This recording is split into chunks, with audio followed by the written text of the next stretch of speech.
Welcome to the Common Point here. You with Sparky Sean, and joining me in the studios right now is the magnificent Councillor Nathan Zampronio. How are you today? I don't know about magnificent, but it's always a pleasure to be with you, Sean. Oh, thank you for coming in. I learn so much off you, and just watching your technical expertise and how you do things is absolutely fantastic. And it is a credit to how you are as a person and how you serve the community in two levels, as a teacher and as a councillor. Well, I appreciate that. It's probably because I am a teacher, so I feel there's a certain amount of crossover. If I haven't communicated clearly, I haven't done a good job in both domains, so there you are. That's it. With communication, there's transmission and reception, and that's where the mistakes can be caused.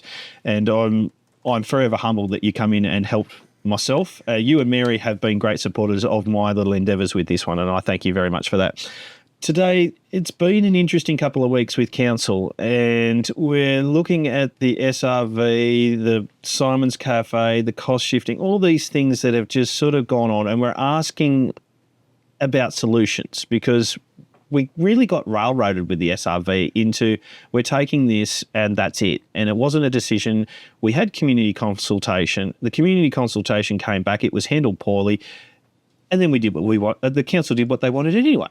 Yeah, I mean, I compare this, now that I've been on council for 9 years, I have the ability to compare our experience with this SRV with the last SRV that was proposed and voted on in 2017, so like 9 years ago. And let's do a comparison. When we did that last SRV, which was for less than the amount that we've asked for this time, we had a very extensive, lengthy process of community consultation. And this was pre-COVID. I mean, we had community meetings in halls and schools and libraries around the district that were very well attended and very feisty, if memory serves. And we had to advance the case. Council had to advance the case that this SRV was required. I voted against that SRV, but I was heartened that at least we offered a comprehensive program of capital works. We promised, we pledged that we would do certain things with that money, certain roads, certain capital projects. A good example of that would be Carter Road?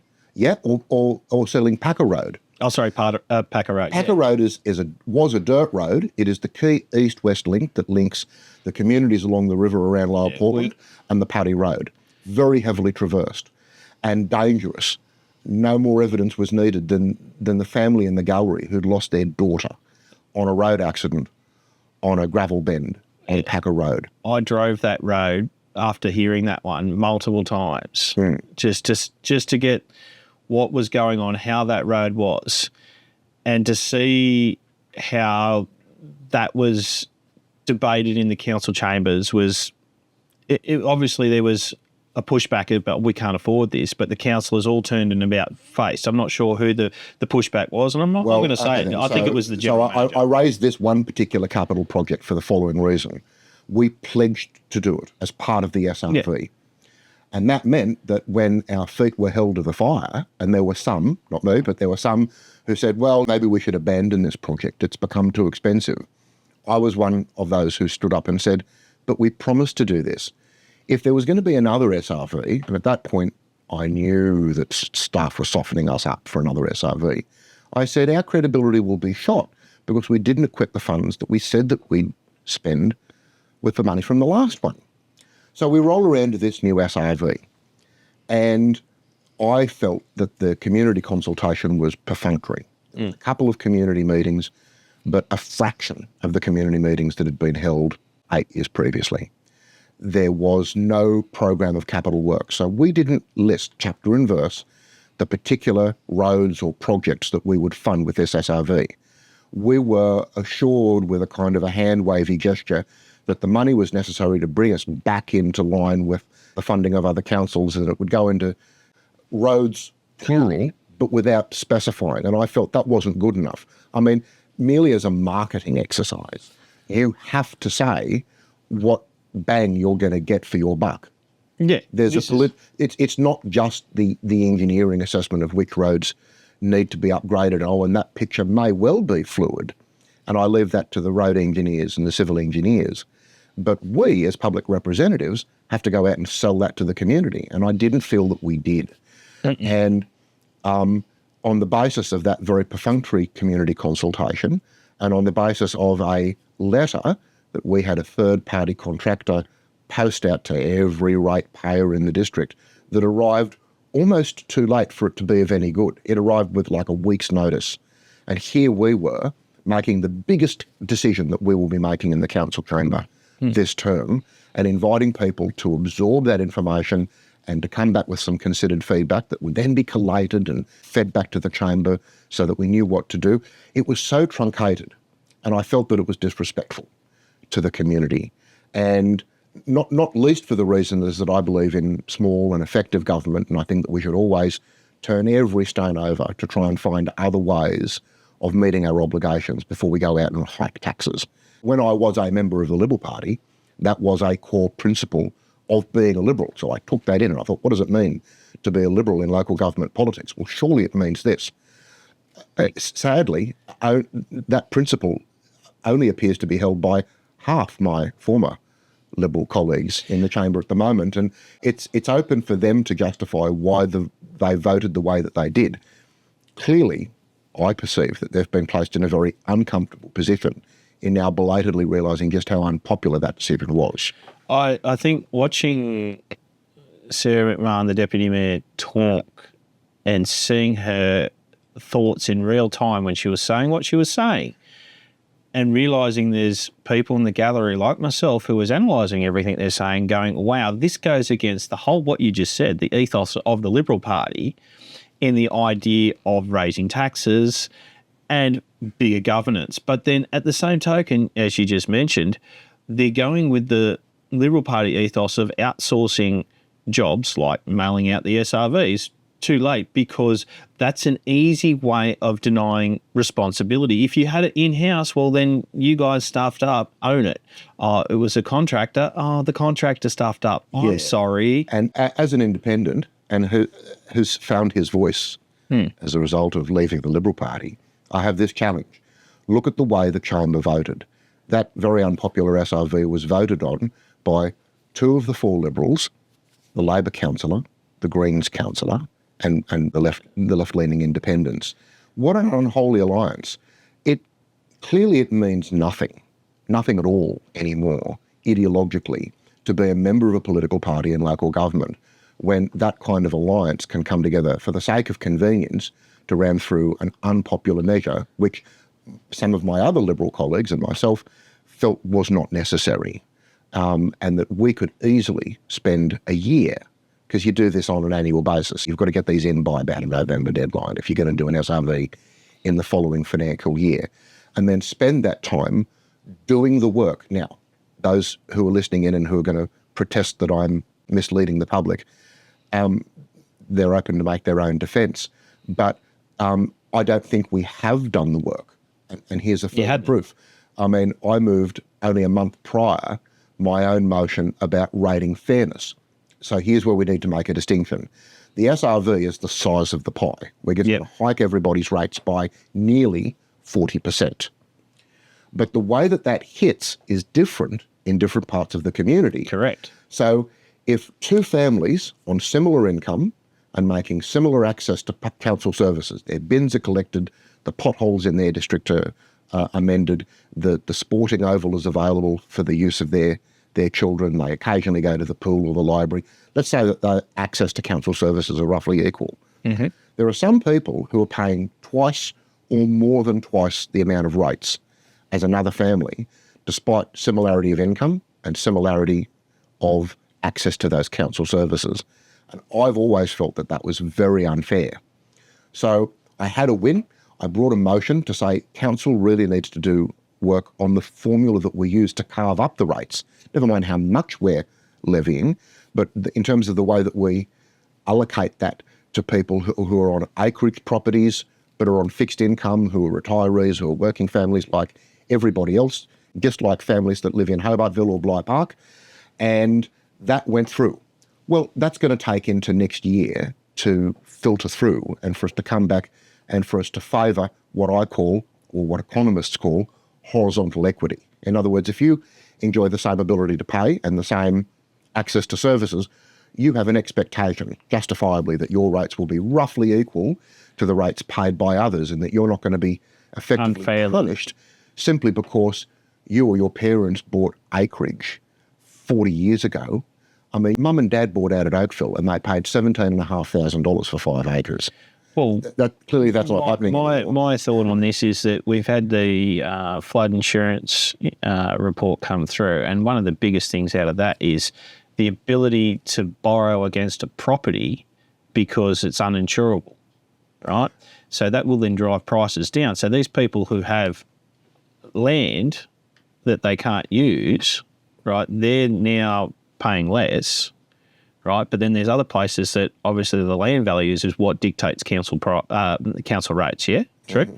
So once you get half of it, but that's really, taxes should be on the ability of that person to pay, not on the value of the property, because the property is not a liquid asset. It's not income. So at the risk of rehashing what I've said on many occasions and in many forums, and people that listen to my content know that I've gone on about this for ages, there's a Bible. It's a manual put out by the state government, the Council Revenue and Rating Manual. And it says, it quotes a 19th century economist who said that, you need to look at vertical equity.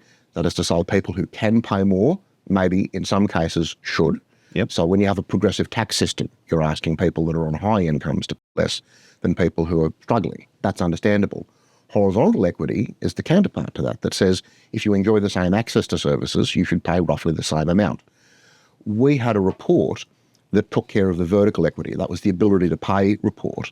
But there was absolutely nothing said about the horizontal equity argument. And people are screaming at me saying, not only are Hawkesbury's rates too high, and now you want to put them up more, but we're paying twice the amount of rates that other people are paying, but our roads are in just as shocking a condition or worse, because often those people that live on acreage properties aren't living on roads that are curbed and gutted, are well lit by street lights. They're probably further away from those core amenities that council lays on, like libraries and pools and so forth. If you're living up in the McDonnell Valley, you're a long way from enjoying those benefits at all. And there's effectively an extra punitive tax on you simply because you are the steward of a piece of residential rural land. And I want to see what we can do. Well, if that work goes on until next year and then we alter the formula, I mean, hopefully there'll be the numbers to alter the formula to make it fair, the Bleeding Hearts will have their day and they'll say, there you go, rich people seeking additional privilege or whatever. No, these are not rich people. No. These are retirees and young families that just happen to be stewards of rural acreage land. The very thing that I thought that we resolved in a bunch of different council policies to do our best to preserve and enhance for agriculture, for equine purposes, for open space, to preserve remnant Cumberland woodland and all of the other things.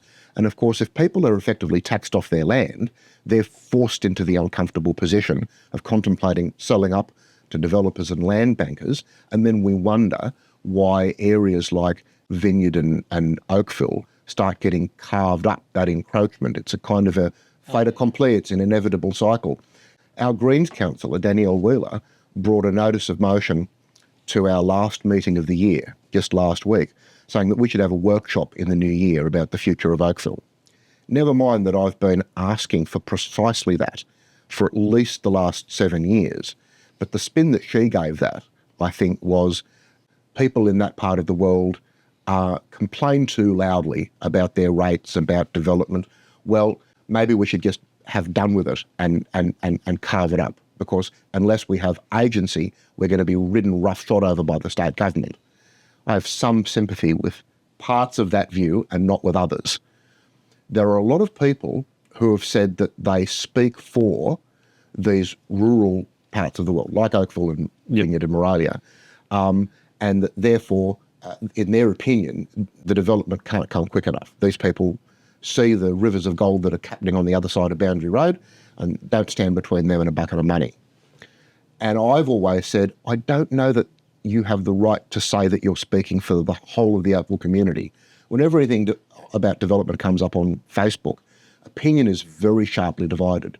People who are aghast at the creeping in of anthill Sydney, and then others who say, look, it is inevitable, and unless we choose to do something, the state government will come in and dictate our future for us. And our role as an elected chamber, my role, is to try and walk that narrow middle line to say, it is true that if we do nothing, that decision will be taken out of our hands.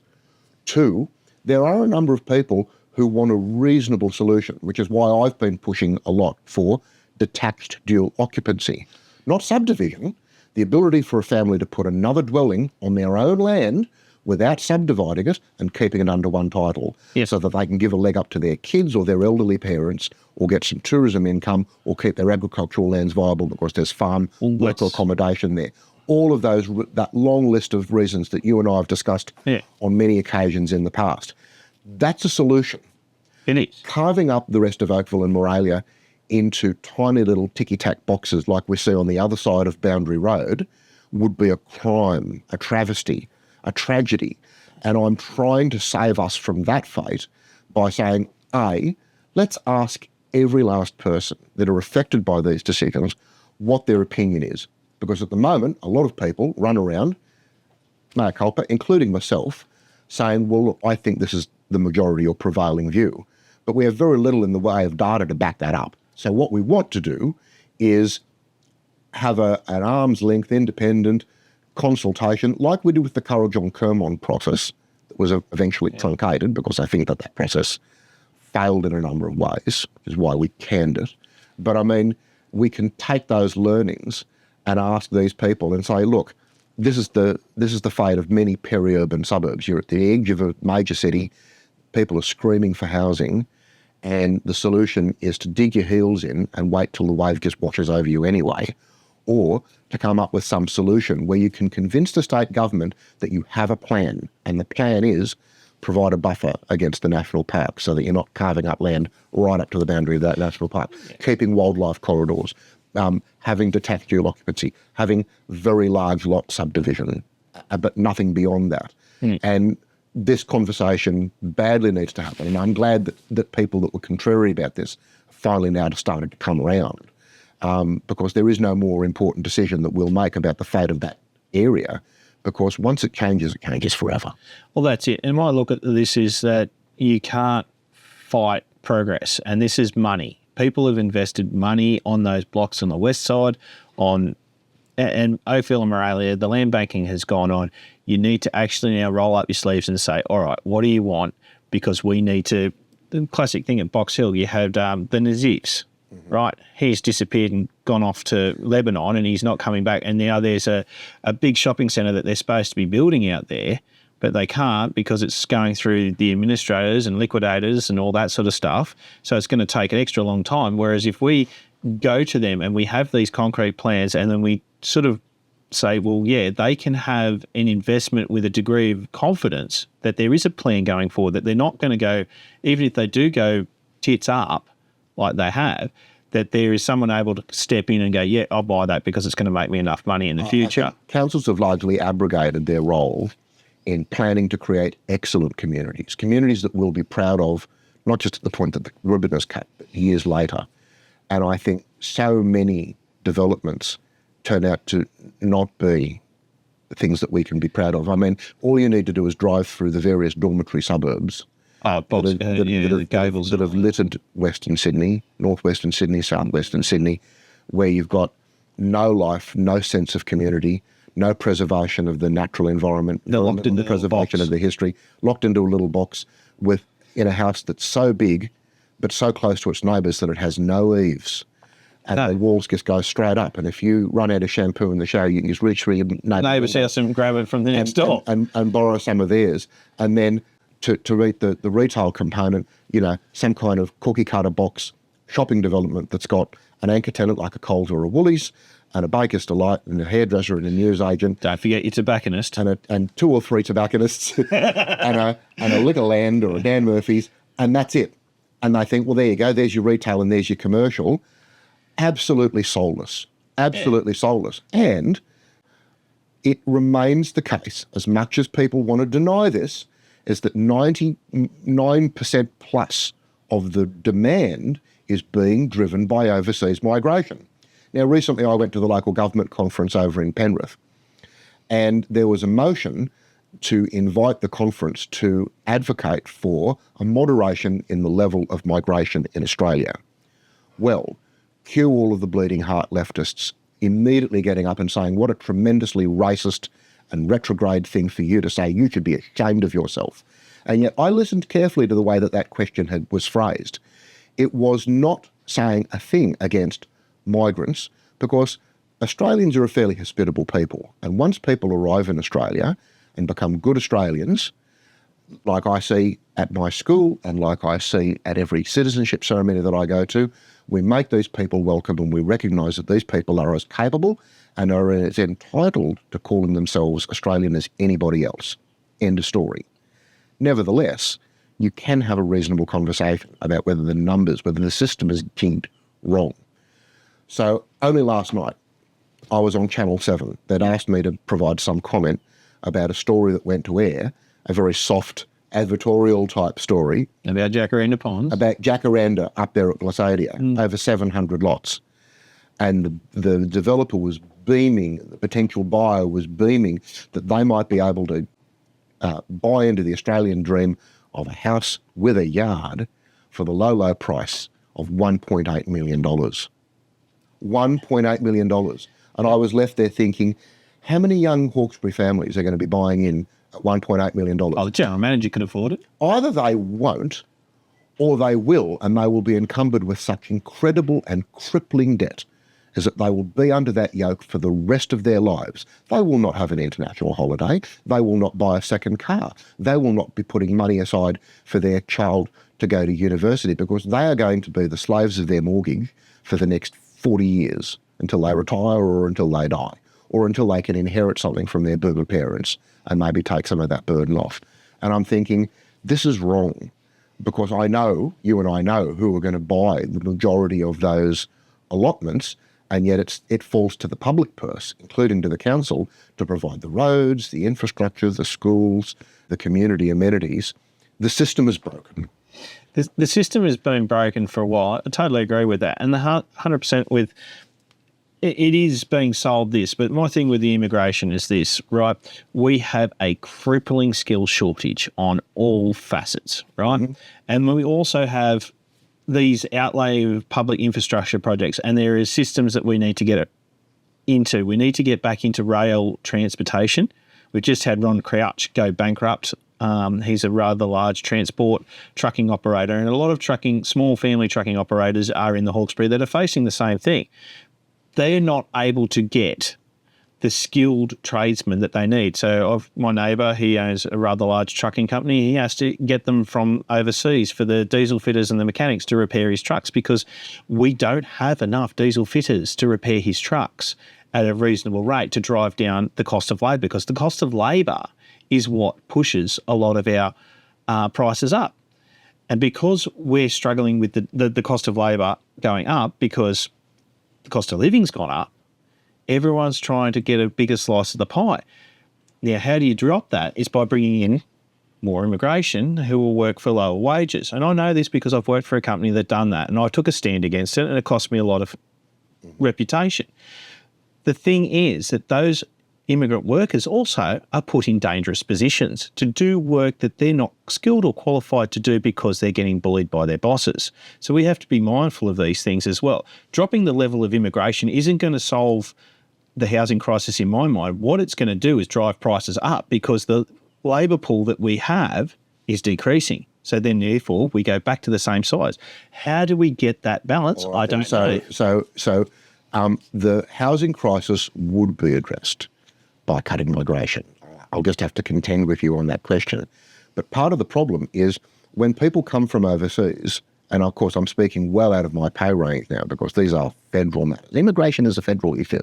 But if there's a lack of leadership, I'll speak into that space. We accept the overseas qualifications of a variety of people to meet a skills shortage. So we will accept the qualifications of radiologists and nurses and teachers and engineers and so forth, but we won't accept the overseas qualifications in trades. It's a gap in our system. And maybe that was driven by the trade union system. Oh, it is. You would know more about that than I. So when people come in and there's a trade trade shortage and a need for skills, it's partly because we don't recognise those overseas qualifications in the areas of greatest need. Now, maybe that's because there are some sectors that operate like a closed shop or something like that. And again, these are federal questions, and I don't know what the answer is, but I do know that that's one of the causes of this pink. My concern more broadly is that we as a civilization are addicted to growth. We're addicted to growth. And we put off endlessly the negative consequences of that growth, the urban congestion, the loss of our environment, the loss of heritage amenity and community cohesion. And whenever we try and have a reasonable conversation about that, there are certain key phrases that act as kind of red rags to certain people, and they want to shut that down because they say that it's a forbidden topic. It shouldn't be a forbidden topic, and there should be a way of having reasonable conversations that are not racist or xenophobic, but that have to do with the economic health of our communities and of our entire country. Because at the moment we're buckling under that load, and successive federal governments, and I don't let the Liberal Party off the hook, both Liberal and Labor have been happy in their day, despite whatever rhetoric they're delivering today, to allow hundreds of thousands, millions of people through the door without worrying enough about where they're going to live, what that does for generational equity, what that does for the environment and heritage and community cohesion. We don't even have a population policy in Australia. There's nobody that's ever said, well, Australia's population or its carrying capacity should be X. Dick Smith sort of touched on it once upon a time. He talked about that we want to sort of stop at about 65 million, I think he said. And I'm of the opinion that we don't have, as you said, we don't have a growth policy, and we go to the next election cycle because of our media. Our media has far too much vested interest in how the policies are dictated because it stands for them to make money. And classic example, the renewables. Renewables will stop making fossil fuel companies money. True. Right? You and I both know these things work. Oh, right? no, absolutely. Much as other places will say, they don't work. Like I was up at a lovely place the other week in Mount Wilson, and this lady was telling me that the renewables don't work. And I'm sitting there going, right, okay, yep, because she's a client, just nod, smile, yep, don't work. Whereas I know that they're building battery, diesel, solar hybrid units where the diesel only runs maybe once for a situation like as hers. a kind of an emergency backup. So the last time I was with you, we had a long conversation about solar, and at that point it was in prospect for me. I've now done it. So I've now had over a month with my new solar plus battery installation at home. What's fascinating is that it comes with an app. Yep. It comes with an app. And during the day, it'll say, this is how much you're generating. Oh, and by the way, there's over 77% renewables in the grid, which means that at that hour, 3/4 of our electricity needs are being met from renewable sources. And I'm thinking, wow, I didn't know that we'd accelerated that quickly. And then, of course, the sun goes down and the solar no longer generates, but we've got a battery. So we charge our battery with solar or incredibly cheap electricity through the day. Yep. We run on our battery through the night. We haven't paid a cent for electricity since that system has gone in. We're going to have that system paid off within about 5 years. Everybody should do this.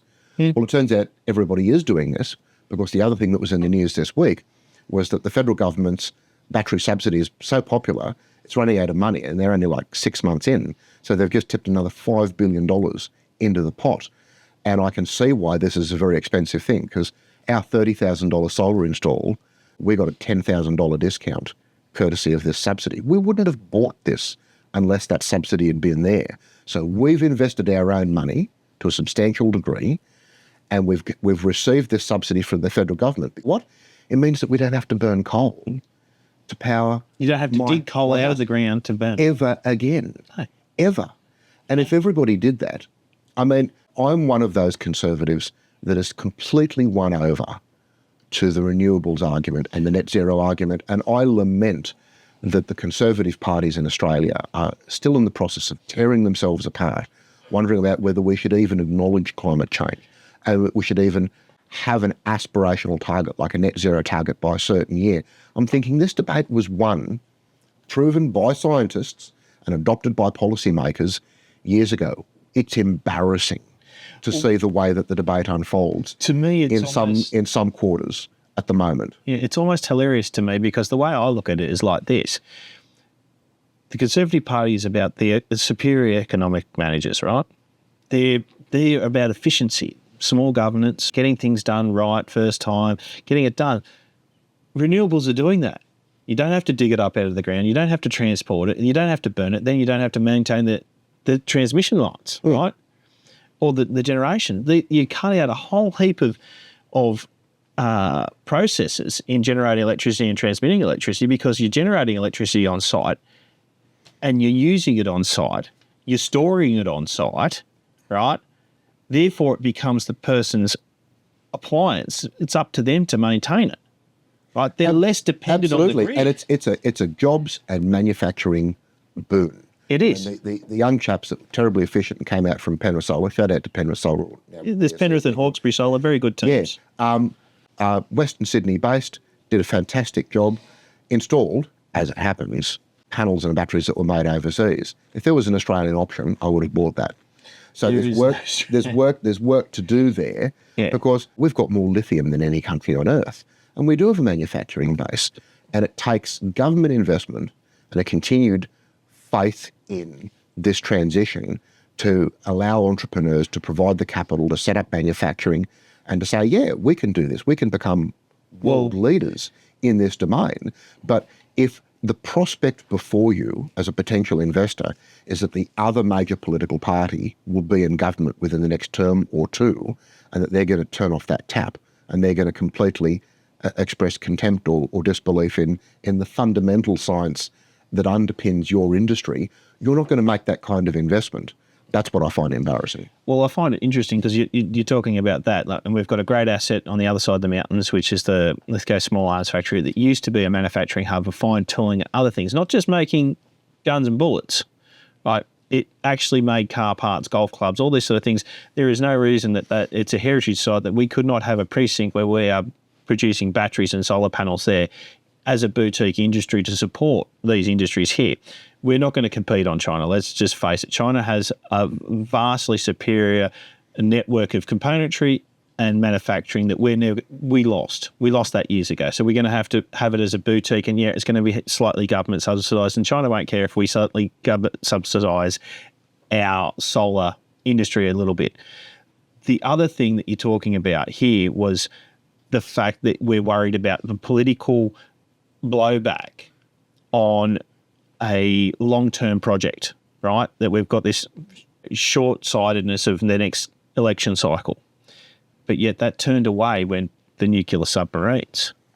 So why can't they both get on board? Like, they're okay with the military-industrial complex spending $390 billion on subs, but when it comes to securing our energy future for the everyday common person, yeah, that's a little too hard on both sides of the political spectrum. I don't know what it's got to do with nuclear subs. I'm just saying that's one where they're bipartisanship. Well, and they're going down that path. Maybe in the sense that, like, that's a nuclear technology that everybody says, well, if you're going to buy subs, they've got to be nuclear. Yeah. What I find peculiar is nuclear subs are okay, but modular nuclear reactors that run far more cleanly than the first generation of nuclear reactors that could even be powered by something like thorium, which Australia has an abundance of, and which does not produce the kind of waste that's fissile and can be turned into nuclear weapons.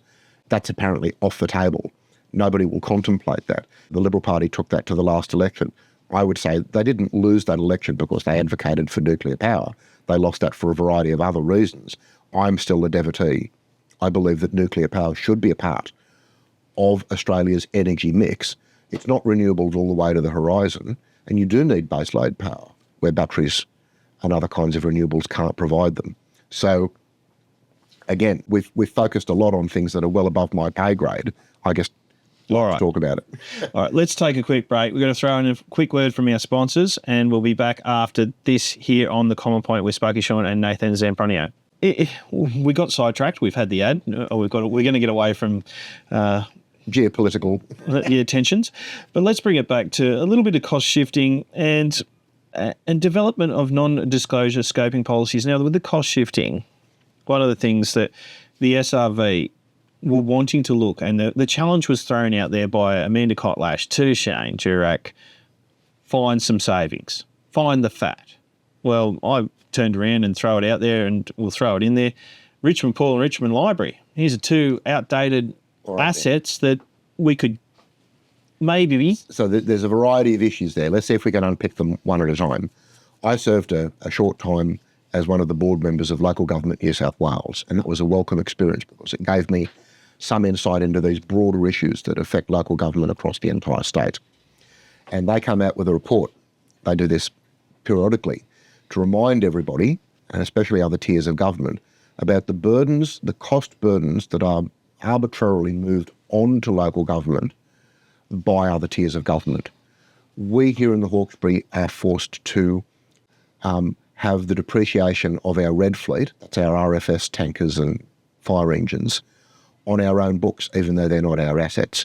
We're charged by the EPA to dump waste into our own tip. I know, it's $850,000 a year, great. We are fortunate as an LGA to have our own tip. Think of many inner city LGAs that they don't have room for a tip. There's no tip at Woollahra, or there's no tip at Coringa. You imagine it. We do, and yet we're charged by the EPA, and we don't see enough of that money back in terms of other grace or favour. There are a variety of regulatory burdensome fees and charges that are kind of put onto local governments, and Local Government New South Wales did this report and worked out that it costs the average homeowner in the outer metropolitan suburbs, so that's us, $477 a year, and that's so far. And this is at a time where the federal government financial assistance for local government has gone from 1 cent in the tax. So for every dollar of taxation that the federal government takes, back in the as far as the mid-1990s, we got 1 cent out of that dollar of federal taxation revenue. Yay. Well, I mean, it doesn't sound like much, but now it's For every $100 I get a dollar. Now it's less than 1/2 of 1 cent. So it's dropped by 50%. And if Susan Templeman were here, she would say, no, Nathan, that money doesn't just come to you in federal assistance grants. It comes to you as roads to recovery funding and other kinds of packaged or bundled up fundings. And when you put them together, no. I say, Susan, even if you added all of that together, the aggregate is now half of what it used to be. So there are a bunch of people advocating from the local government sector in New South Wales and then nationally, and I go to the National Local Government Conference down in Canberra, where we're saying to the federal government, you must restore funding, untied funding, to local governments to 1 cent of taxation revenue in the dollar. And I think most people listening in would think, well, that's a reasonable thing, because local governments are responsible for more than a third I was going to say that of all of our assets. When you think of all of the parks and roads and curbs and gutterings and streetlights and... Well, the things that affect everyday Australians. Exactly. The things that affect everyday Australians, we get less than 1% of that revenue. We have a limited ability to raise revenue of our own. The mechanisms that we're allowed to use are broken in the sense that they're so cludgingly tied to things like unimproved land value that have an increasing, like no connection at all to that residents' access to services or their ability to pay, as we were discussing earlier. And we're going backwards. So cost shifting is a massive issue. And yes, it does explain partly why every council in New South Wales, not just Hawkesbury, have to go cap in hand back to the state government through IPART, the pricing regulator, and to make a case that we must be allowed to raise our rates by more than the rate peg, because councils' costs always go up greater than the rate of the rate peg, because our costs relate to things like bitumen and building materials and trade labour and so forth. And those costs have gone up at well in excess of CPI, or well in excess of the rate peg over years and years and years. So all councils fall behind, and then they're faced with precisely the question that we had.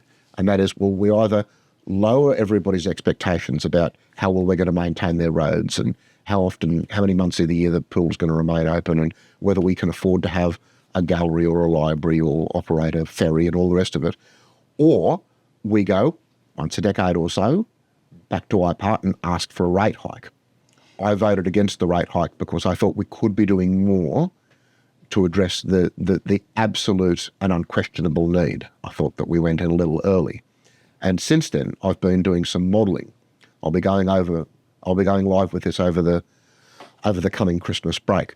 I've done some modelling. I've used 30 years worth of data to compare every council in New South Wales for the last 30 years and to look for that trend line. Rates go up because of inflation.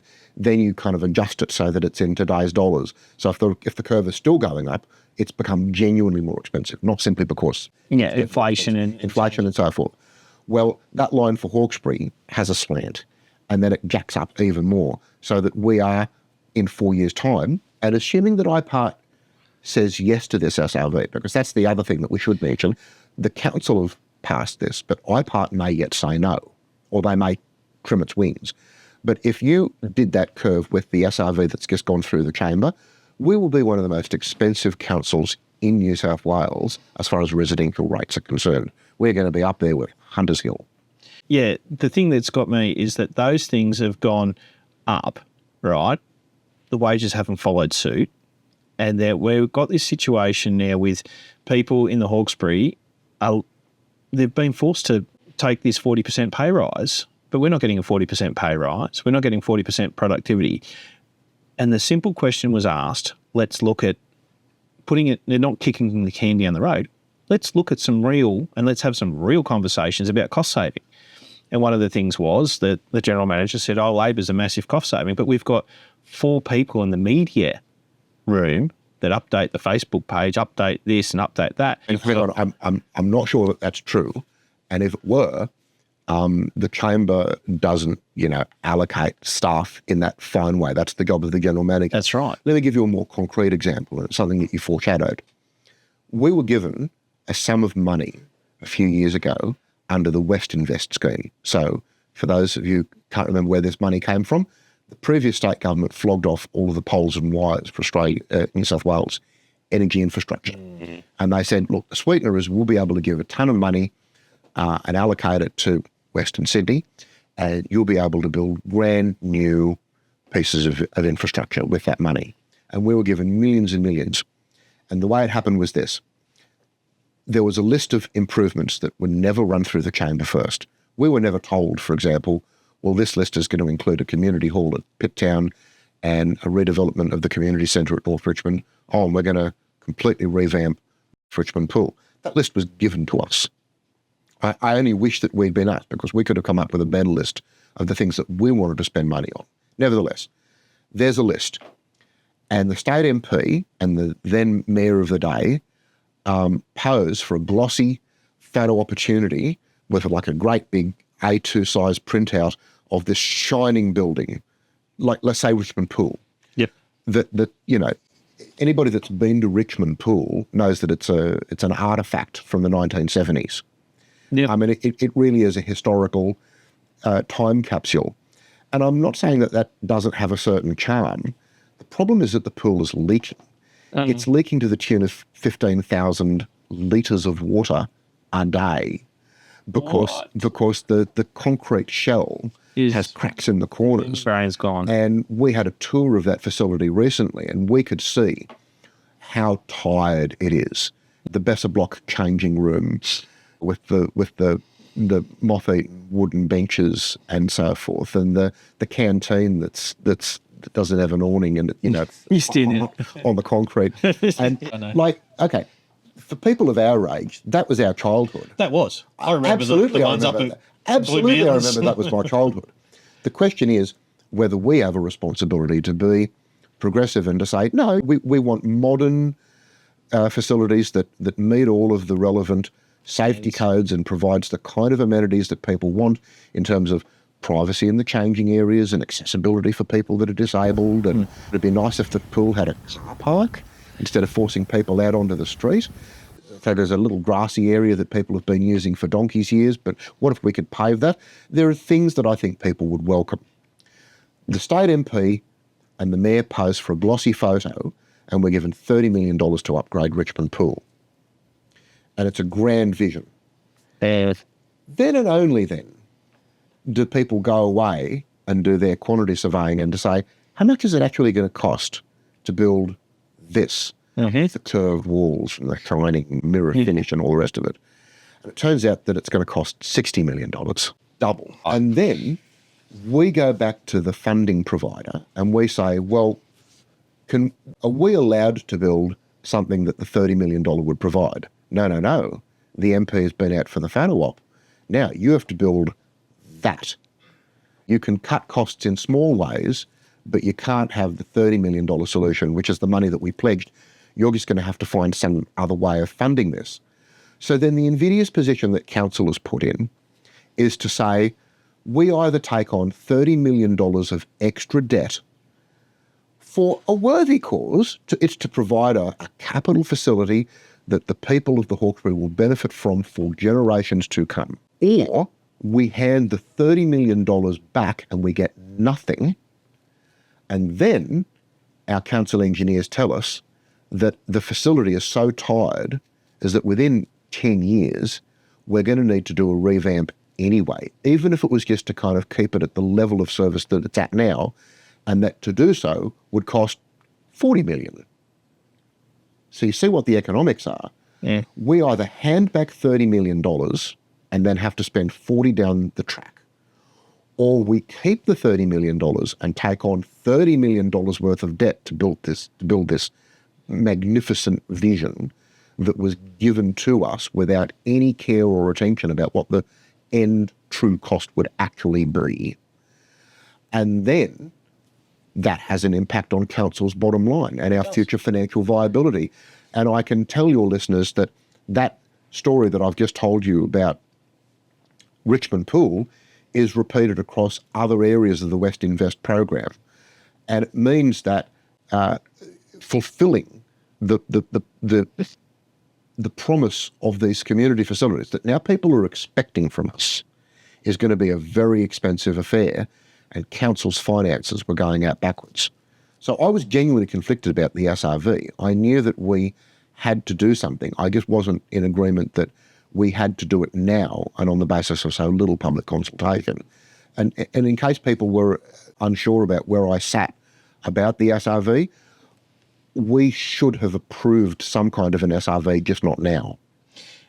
So people have held me up as a hero to saying, oh, Nathan's the one that always votes against tax increases. No, the kind of situation that I'm talking about now is the kind of situation that stops us from being able to invest in things that the community expect and want from us. And when we botched the process of upgrading Windsor Mall so that there are shop owners. Is this a good segue? Yeah, you can do it. I'm along for the ride. Cafe. I mean, what we've ended up with in Thompson Square and Windsor Mall isn't what many of us hoped for, in the sense that all of the alfresco dining has been ripped away from the Thompson Square area. I wanted that alfresco dining to be renewed, not taken away. I wanted the upgrade of Windsor Mall to preserve that meandering character and for there to be money put aside to not only upgrade the gas lamps that are looking a bit mothy, but maybe to extend that style of gas lamp down the rest of George Street, maybe even as far as the station. And instead, we got something that was less than that. And worse still, when we went into this process, it was with an aim, an aspiration at least, to have more alfresco dining. Well, look at what's happened in Thompson Square. It's gone. And then you've got Disappeared. anchor tenants like Second Home Cafe and Simon's Cafe in Windsor Mall who've had filthy great big gardens placed right in the middle of what was their alfresco dining area. So that proprietor came to us as councillors and said, the viability of my business, my ability to provide this service to the community and to employ local people is centred around my ability to seat a certain number of patrons, inside and outside. We thought you wanted to upgrade Windsor Mall to enhance the alfresco dining experience. You put a garden right outside my front door. Now, there was a number of councillors, and I was among them, a majority, as it happens, and I'm happy to say that, who said, yeah, that could have been better. We've made a mistake. We got numbers from council staff. Turns out that it would cost $5,000 to remove a section of that garden bed and to preserve the access and room for that particular cafe, which you call a fairly anchor tenant of the mall, to be able to trade and have al fresco dining. Well, here the chorus of people are saying that it wasn't a proper process for it to be done through the chamber and that we shouldn't make decisions that favour any particular business owner. No, we made a mistake. And I think the mature thing to do is to say that we've made a mistake, and if it cost council money to do the mistake, we should frank up the money to kind of fix the mistake afterwards and apologise to that business owner. Not only were there some councillors who did not take that view, is that they opposed this appeal from a business owner to correct a mistake that council made, but then they didn't like the decision, so immediately lodged a rescission motion, therefore delaying the implementation of that. So this shop owner could have had relief by now, because on the basis of that council resolution, council staff had a mandate to go and take that garden bed back to paving and do the right thing. Do the right thing. No, they just wanted to delay it, knowing full well that there wasn't any argument that was likely to change the view of the people in that chamber. And to see Liberal councillors voting against the interests of a small business owner when they are conspicuous in saying that they are Miss Small Business in the district. I'm shop small, all of it. Well, here's a small business owner that's doing it tough as the result of a mistake that was made by council, and you're standing in the way. That's a pretty bad look. It's a pretty bad look. And again, that councillor could be invited to account for why they took the view that they did, but because they've declared war on every arm of the local media in the Hawkesbury, there isn't a port that would receive them so that they could make their argument. So they just seethe and fume and then claim that they're the victim. I'm done with that. I think council needs to just get on with providing good services and not enmeshing itself in. To me, from listening, because as I said, I couldn't go to Tuesday night's meeting, and I would have liked to, but I had to take my mother into Central Station to go and attend my auntie's funeral that was last week. But the reality was, watching that come back again, it smacked of the Hawkesbury River County Council de-amalgamation motions that were put through at the last. And it's the same culprit who's put it forward, and there's the same team playing the same games where their egos are so large that they're not serving the community, they're serving their own personal egos. And for some unbeknownst reason, they thought they were going to change the people in the chamber's vote, which was already there. And for me, those garden beds are stupid. That little tiny one between the main mall and the cafe walkway is non-existent, and it's a joke. And if you've got a child with a pram, or you, as we've had with the accessibility thing, was also on council's block as well, that's a hindrance. Have Danielle Wheeler sit there and say that people have lost respect for the garden beds. Well, no, people have lost respect for the council's ability to design something that is functional and fit for purpose. Will Barton should hang his head in shame, take the letters off his LinkedIn profile and disappear from Hawkesbury Council altogether. He has cost us more money than it is worth, and I could do a better job as an electrician with no letters behind my name, organising and project managers any day of the week. He's an embarrassment. You're entitled to that view. I'm not. I'm allowed to say that. You are. You absolutely are allowed to say that. As an elected representative, you can't. I understand that. I'm not going to be caught participating in any criticism of council staff, because that's not my role. I'm here to a point to defend our organisation and the way that our staff conduct their role. And if we have misgivings, we do that with our sole employee, the one that council chamber has some control over, which is the general manager. And then the general manager deals with that. And that's the process that I'm going to use if I have concerns like that. My other one was that one of the things, when I first started getting into doing commentary on local government, was the West Market Street and Francis Street roundabout that he had a massive hand in.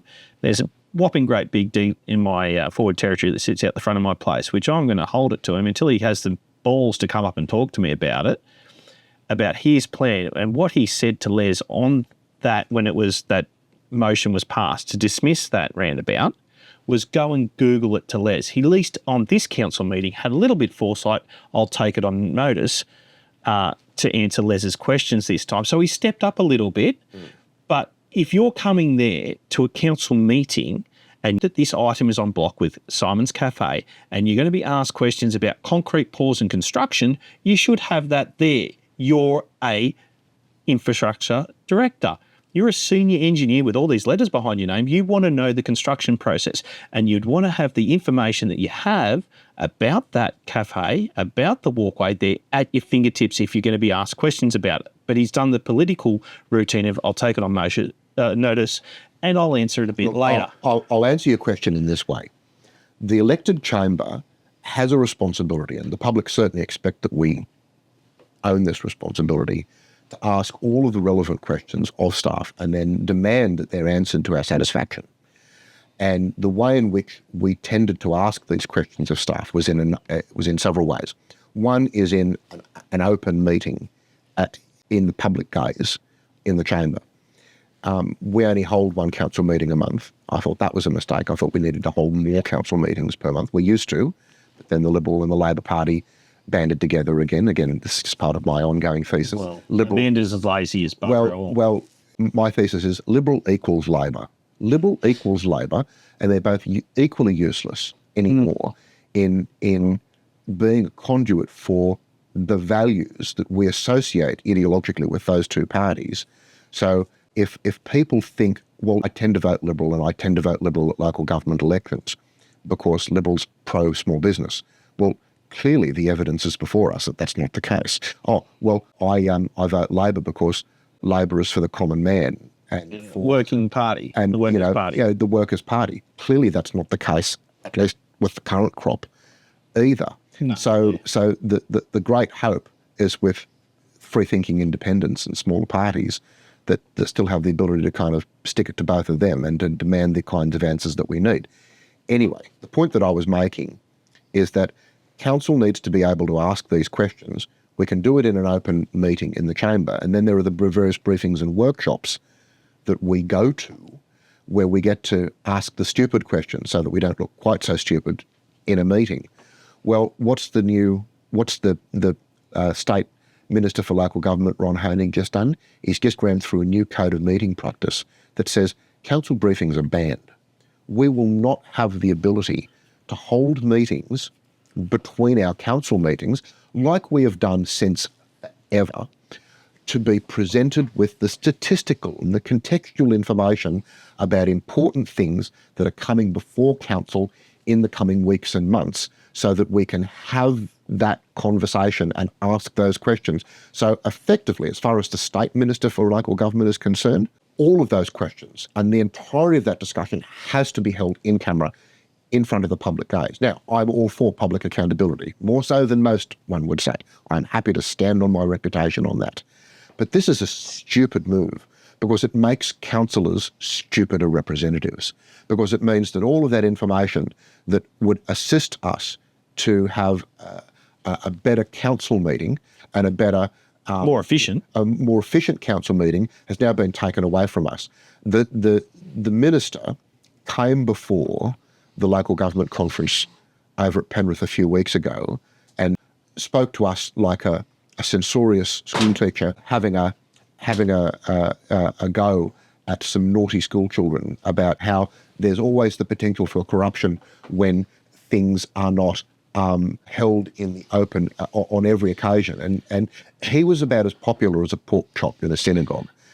Because I heard a lot of stories about his not attitude was so arrogant and so contemptuous. And this is a man that came into state parliament from a career in local government. And I had the opportunity to kind of speak for many in the room and to say it is contemptible for you to suggest that councillors are not able to have a discussion about an important issue and to become au fait with the statistical and contextual information without engaging in some kind of collusion or corrupt behaviour. That might happen in a very rare number of cases, but it doesn't happen for 99% of the people who have given of their time to be publicly elected representatives. And of course, I didn't get a satisfactory answer. Oh, you would have got the roundabout answer of, oh yeah, we're we're into that. We'll look into that. Thank you for your question, and we'll it's like the new federal government inquiry into the sustainability of local government. This is very Yes Minister. They announce precisely that inquiry every 5 years to keep everybody quiet. It will produce nothing. It's like what Shakespeare said, sound and fury signifying nothing. And will we get that 1% of federal funding as a percentage of federal government revenue? No, of course not. And then we'll do exactly the same thing in another 5 years. It is the cost shifting and the development of non-disclosure processing, non-disclosure and scoping of proposals. There's another one that's just behind closed doors. And you were telling me off air that we've got now developers using council resources for this, right? So we're just getting a more hidden backdoor sort of routine where we need to be planning for things. So let me explain what I tried to do and how frustrating it was to have failed. There are processes that applicants can use to get a development before council. And many people are familiar with the idea of a pre-lodgement meeting, which is an informal meeting where you sit down with council staff and they tell you what you need to provide for your application to be complete. And the objective is that when you assemble your documentation, council aren't going to come back to you in 6 months and to say, well, you gave me A, B and C, but now we'd like you to give us X, Y and Z. And then, of course, applicants throw up their hands and they say, well, if only you told this in the first place, why is this dragging on? So these pre-lodgement processes now have a name. They're called scoping proposals. So a developer can go to council without there being any public disclosure and advance to a very significant degree really big applications that it would be clearly in the public interest for people to know more about. Some of them we know of by rumour, like Hambledon Park up there on the terrace at North Richmond. That's going to be another 3,000 houses. Yep. There's very little in the way of public disclosure about what's happening there because it's only a scoping proposal. Council resources are being consumed today in the effort to massage this developer's proposal to a point where it becomes airtight, one might say a fait accompli, one was cynical, and then and only then, when it gets converted from a scoping proposal into a planning proposal or a DA or an application for rezoning, does it appear on the planning portal and then people get to know about it and make their public submissions. But I suggest that it is very often too late. Yeah, it is. And this is occurring with council resources. The developers or the applicants are paying for that process, but nevertheless, it's consuming council's skill. They have to go out to agencies. They have to ask them for responses. They have to collate those responses when they come back. They have to write a report. And all of this is going on without public accountability. So I moved a notice of motion a few months ago to say scoping proposals should be treated like DAs and planning proposals in the sense that on the day that they arrive, clock starts ticking and that they end up being published on council's website so that everybody can know about it. Yeah, it's not hidden. Within a week. Well, that went down. That vote was split 6-all, and I think the mayor used his casting vote to kind of knock that down. So these things are still happening around the district, and some of these would make your hair curl. And here's the thing. I know about these, but I'm not allowed to talk about them. But there's a development in in an area that's very sensitive to our heritage, that's exceptionally sensitive to our heritage, where a historic property is at risk of being carved up into housing lots and increasing congestion and losing a substantial part of our heritage. And there's documentation that the people could know about and they could be commenting about and expressing their views about, but at the moment they're not allowed to because it's only a scoping proposal.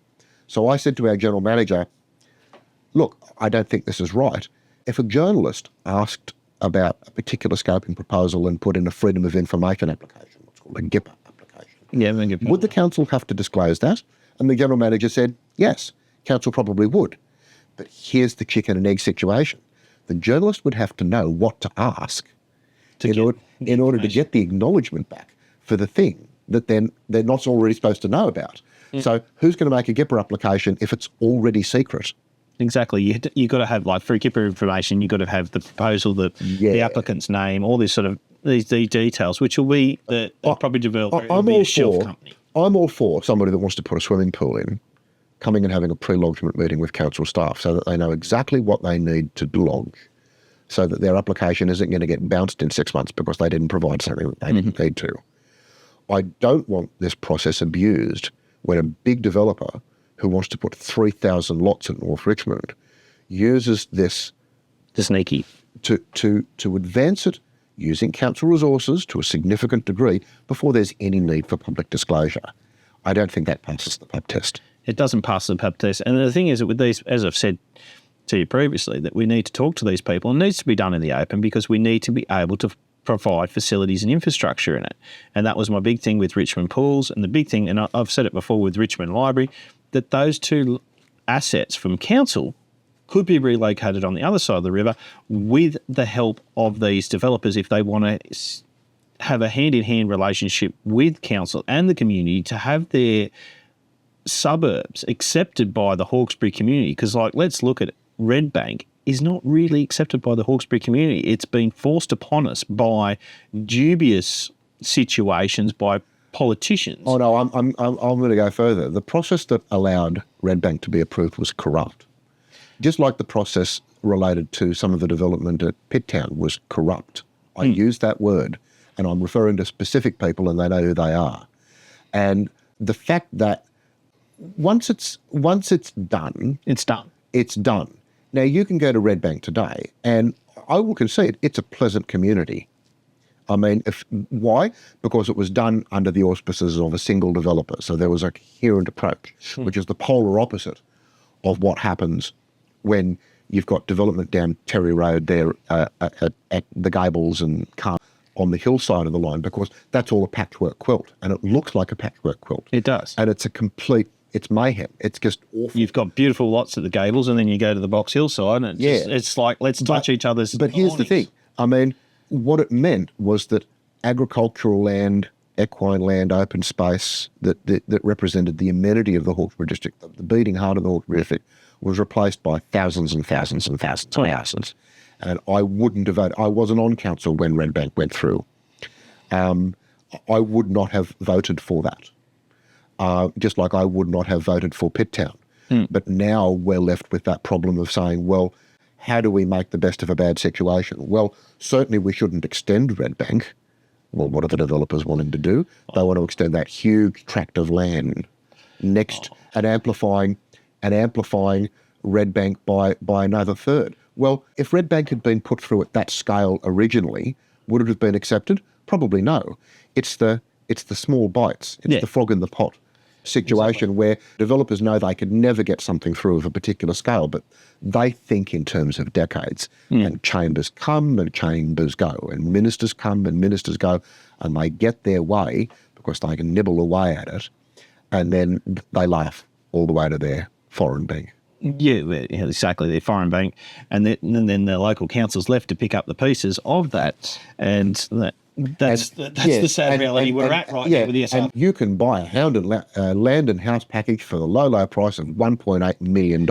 Well, you and I both know with the Redbank, when it had the original one last November, how busy that chamber was. And I said this in front of Mary, and that wasn't a very good review of how democracy works, but you and I know that usually I'm the only one with high vis in the chamber. That night, it was standing room only, and everyone was wearing high vis. Why? When I said this in front of Mary, when I asked one of the young fellas what they were doing there, he said, I don't know, my boss told me to turn up. So that was the, and I'm not going to name them, but they're a local earthwork, family-owned earthworks company that have the contract up there, and they live around the area. But that was the type of political influence. It was worse than a union. So what the boss said to the workers, hey, need you to turn up to this council meeting where your hive is. All in there. I can remember all the trucks. I'm like, Jesus Christ. Did some of those people know why they were there? No, as I said, the young fella I asked, he said, I don't know, the boss told me to turn up here, and he sort of looked away. He realised, I think after he said it, he realised that he might not have should have said that. It's democracy, but sometimes when you see the way the sausage is being made, it's very ugly.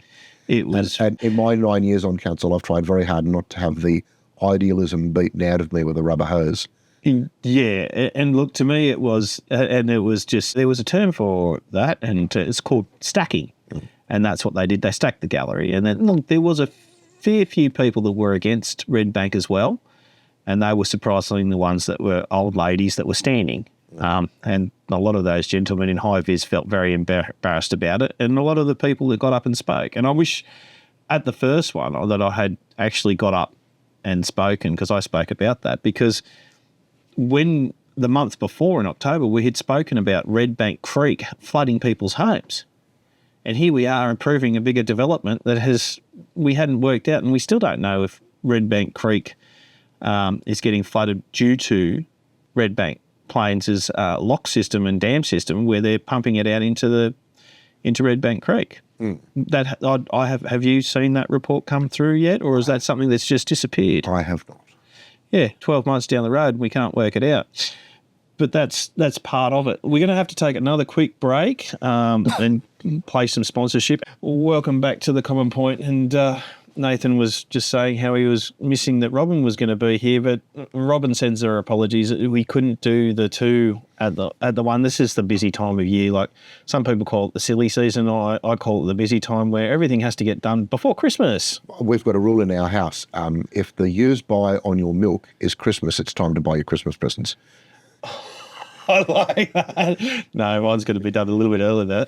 I've done it already for Hendrix, but my wife, Kate, oh, Jesus, I'm struggling. Nothing's come up on my Facebook feed that I really, because that's what I usually do. Something really good comes up on my Facebook feed and I go, click, like, yep, send. Nothing this year. So I'm going to go local. I might even go down to the Manor on George. Have you seen that shop? I have, and visited Ben Woodbury down there. I'm so delighted that we've got really get up and go entrepreneurs in the Hawkesbury. Ben is a wonderful example because he's got Manor on George, he's got Lord Muck, Yeah. and the vibe that they bring to the mall, and it's the same with Darren Peed and his stores. I mean, they're the saviours of retail in Windsor. In Windsor, yeah. And all we can do is wish them well and to do whatever we can to help them make these places inviting and vibrant places where retail can continue to thrive, because it's a hard gig. And it just annoys me that there's an attitude among some people to kind of get in their way rather than stay out of their way. My thing is that we've had the upgrade, the livability, and obviously there is massive issues with the Windsor Mall, and we know that because the plans weren't done from DOT. And don't tell me it was people that got interference and that. No, there was no plans from DOT.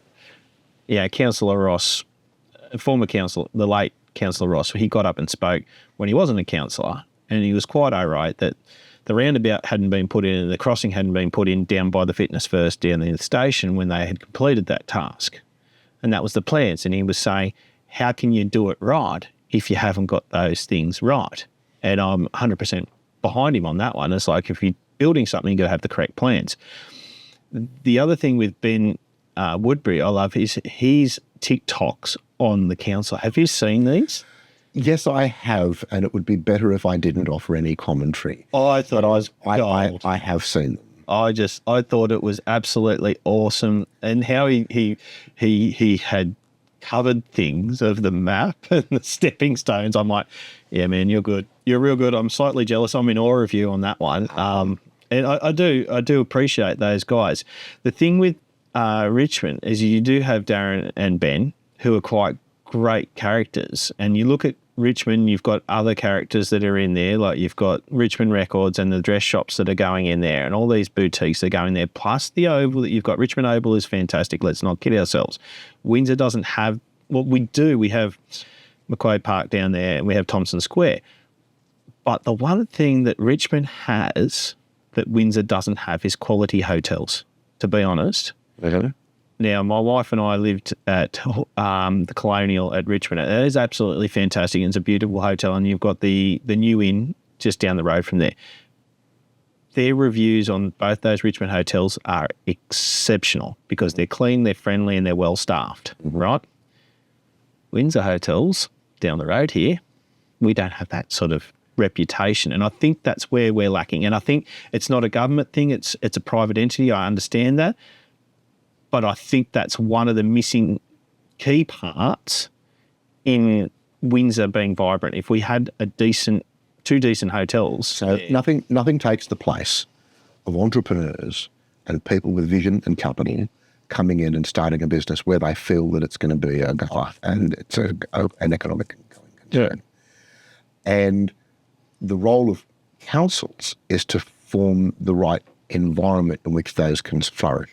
So when our much delayed LEP comes back, hopefully it will be more conducive for that kind of entrepreneurship because things are permitted uses and the hurdles that you have to get through to get something up and running should be lower. Well, it's like what Steve Jobs, the founder of Apple, famously said, real artists ship, in the sense that you can faff about with an idea and a prospectus for as long, but people expect services and capital improvements and policy to be delivered in a timely way. And if not, you have to look at the management structure and the leadership at the top. And I absolutely believe that the buck stops with the elected chamber, and the elected chamber needs to be more activist in keeping a handle on this, because it's not acceptable for us to make a meal of a project and then to seek to blame stuff. That's just not on. Like, it's not their fault, it's our fault. Yeah. Why? Because we didn't ask the questions that we needed to ask at the appropriate juncture and then demand that those questions be answered to our satisfaction. Or held the staff to accountable, because if they haven't been delivering on previous projects, why would you let them have another one? True. That's my thought on it. If there's someone who is constantly making mistakes and there's a pattern, and it is clear in evidence that there is a pattern of failure of delivering projects and services, look, why would you? There are good news stories. It's not all doom and gloom. I don't want to be a basher of council. We have a lot of gifted staff that do a good job under difficult circumstances, and there are times where they come through spectacularly and deliver an event or a piece of capital works. I mean, look at the Thomas James Bridge up at St Albans. We reopened that recently. We cut the ribbon on what was a long process. The Thomas James Bridge, if you've come over the ferry at Wiseman's Ferry and you're going down Settlers Road, now there are two roads to St Albans, the Tard Road, St Albans Road, and Settlers Road on the other side, and there's a bridge called the Thomas James Bridge. It was built in 1830. It is, I am told, and I was astonished that I didn't know this before, the oldest bridge in Australia, the oldest continuously functioning bridge on the Australian mainland. Yeah. And it's ours. It's in our own LGA. And it was badly damaged in the floods a few years ago. And it required a multi-agency response and significant engagement and a good deal of patience on the part of the St Albans and Macdonnell Valley community, because it was greatly disruptive to their access.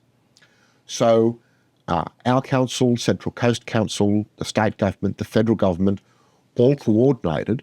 There were 1,800 sandstone blocks that were part of the original convict-made fabric of that bridge that had to be identified, positioned, labelled, and then moved and then put back effectively as this bridge was being renovated to a modern standard. Yeah.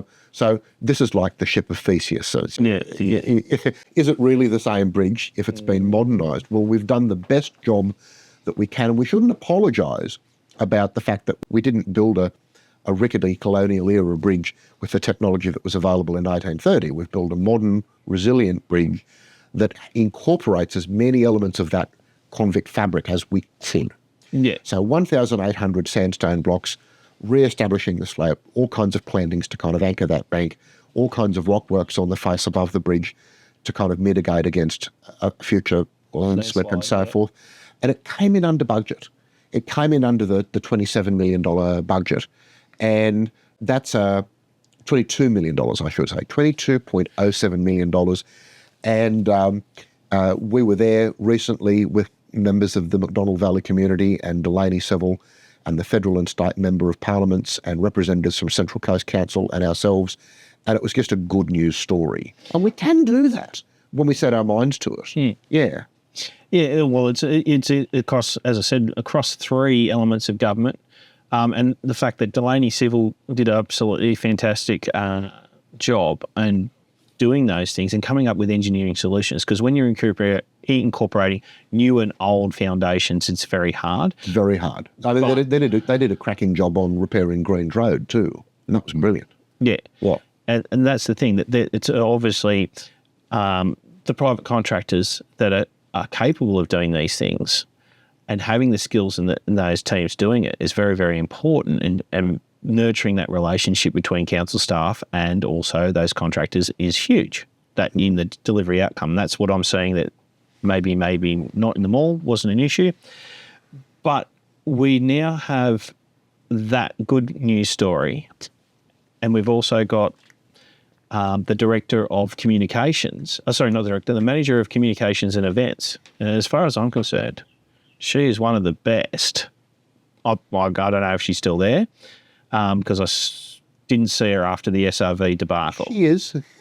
I figured that might have, when she wasn't there for that meeting, I was like, oh, did you get the noose? Because you're one of the most talented people sitting up there, who has Savour the Flavour, Australia Day, Hawkesbury Fest, all these things that she has done, and then the communications, the websites and that. She has a fantastic job. She's really, very good. And also playing a part in other events that aren't initiated by us, but which we weigh in on, like the RAF Open Day. Yeah. We resolved to have that movie Top Gun on Richmond Oval, and to have like a council presence there.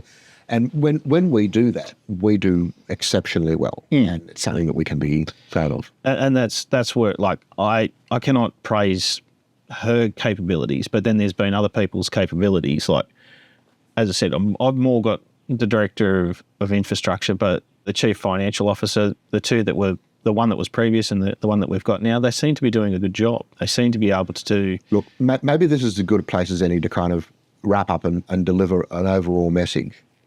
We've been in a kind of fevered environment for a number of months now. I don't know if it was a 2025 thing. People are generally down on governments, and they're down on council. And the debate that we've seen on social media and in the street relating to the SRV and council's competence, and whether we can acquit the money that we're given, and whether we should be given any more, and whether we can do the basics like repair the roads and fix the potholes and so forth, can become very sour and very nasty. And that isn't helped when people in the chamber take an equally sour or combative role with their colleagues and don't get along with others. And I think people are thoroughly sick of that. And yet, I came into local government hoping that people could feel a sense of ownership and agency in their council, and that council listens to them, and that council runs things as best it can with the resources that it has. There's a huge number of people on council that live in the community in which they work. It's like the good fortune that I have as a school teacher, in the sense that I live and work in the same community. And I've always valued that enormously. These people aren't other people. They're us. That's right. And they're not separate. They're holding a hose or manning the desk at the library or at the pound or at the pool or at the dump, and they're collecting our rubbish. I don't know whether we put beer out for rubbish collectors anymore. I don't think we're not allowed to anymore. I think there's OH&S laws that say you're not allowed to. Could you imagine the truck driver coming in and he's got like six packs? We don't do that anymore, which is a shame, because they deserve their due, and they might be inclined to think that this is a very thankless job. Then you look at the currency of online debate and commentary that just tends to the anonymous, cynical jibe, and it can make us feel bad. I hope that 2026 gives everybody an opportunity to just take a breath and recognise that the council's doing the best job that it can. And if they've got problems with council, take it out on councillors. Don't take it out on the organisation. We can always do a better job. And we can always be reminded about where we have made decisions that are in the broader community interest or not in the broader community interest. And absolutely, people should expect that we should be held to an account. We should be asked, justify that position that you took, that decision that you made. I don't think that was a good idea. And not be precious or claim to be a victim merely as a result of being held publicly accountable. Well, that's it. That's my aspiration. Yeah, you're dead right. And it's the ability to be able to take criticism, constructive criticism, and not take it personally. Yeah. You have to be big enough to realise that there's a different point of view, or you just didn't know, or you got it wrong, or you're ignorant, or it's Mary Bucket Lyons situation when it should be Mary Lyons Bucket. That's the humility that you need to embrace. And there are some people who I think have outlived their usefulness and are now a liability in local politics. And it's time that those people considered their position and moved on. I think we'd all be better off. Yeah, there is. I think there's a use by date. I think in my hairdresser, my barber's up here, John, he said that it's a little article about politicians and nappies need to be changed regularly. And for the same reason, Ronald Reagan. Yeah, I think, I can't remember what it was, but I just remember I know the quote well and I use it myself. Yeah, I do appreciate it, mate. I think I'm going to throw some ads on, but thank you very much for your time. Obviously, I've got one more show for the rest of the year, and I'm hoping I've got to talk to Les. He didn't get back to me. Well, all I can say is to you and to your family and to all of your listeners, have a very merry and blessed Christmas.